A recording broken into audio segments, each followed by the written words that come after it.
नमस्कार मुझे आम आदमी पार्टी जिला सभापति सुरेश कलता।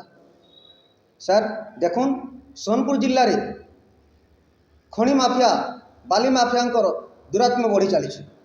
विगत 12 नवेम्बर 2024 मु बलांगीर खनि अधिकारी वीरकिशोर तिर्की को अभियोग देइथिली।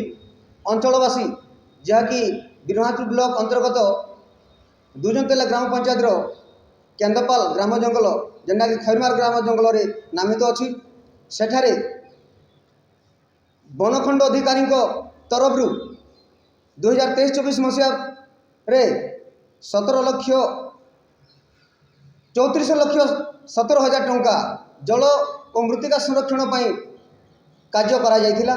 किंतु सेना विकास सेवा बदल रे खनि माफिया जंगल काटी धला पथर चालान कर माहिर अच्छी। तार अभियोग करा सत्वे वीर तिर्की सर खनि अधिकारी गत 8 तारिख रे बीरमापुर पुलिस टीम को नहीं सही खनि माफियार पथर उत्तोलन करुवा जेसीबी गाड़ी को रेड करिसेंती। किंतु रेड कले बीरमापुर पुलिस टीम नहीं राति सारा उजागर रहिले पुलिस सकाळू कंटेनर डकई बीरमापुर थाना सम्मुख को जेसीबी गाड़ी अणागला। किंतु कहार सला सूत्रा रे पुलिस को हैंडबन न करी किंतु सरकारी स्थान न रखी बीरमापुर जड़े नामी दामी बीजेपी लीडर जे कि संतोष भाई तांकर होटेल अन्नपूर्णा रेस्टोरेंट रे पड़िया रे वर्तमान 72 घंटा बीती गलानी सेठारे से जेसीबी रखा जाइछि।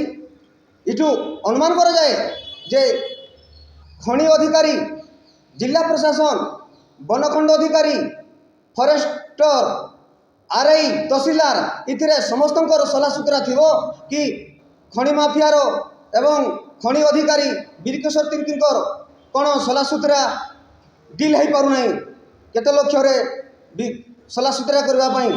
तेणुक आज पर्यंत जेसीबी गाड़ी गोटे प्राइवेट स्थान रे अच्छी एवं माइनिंग अधिकारी निरवधिष्ठा पाल्टी आम जितेबाला आम पचार चाहिलु से कौन उत्तर देले नहीं एवं कहले जे आम ग्राम्य जंगल डेपुटी कंपोनेंट अथॉरिटी को जहाँ सीज कराई तार रिपोर्ट देमु लिखित भाव में तापर ये एफआईआर हेबो ये हेबो बोली कहछंती। किंतु अंचलवासी को मु जणाई देबाक चाहूँगी ओडिशावासी को मु जणाई देबाक चाहूँगी एवं सरकार को मु जणाउछि जे एथिरे निश्चित भाव में खनि माफिया जिला प्रशासन खनि अधिकारी सलासूत्रा थिबारु आज पर्यंत जेसीबी टी प्राइवेट गोटे रेस्टोरेंट रही।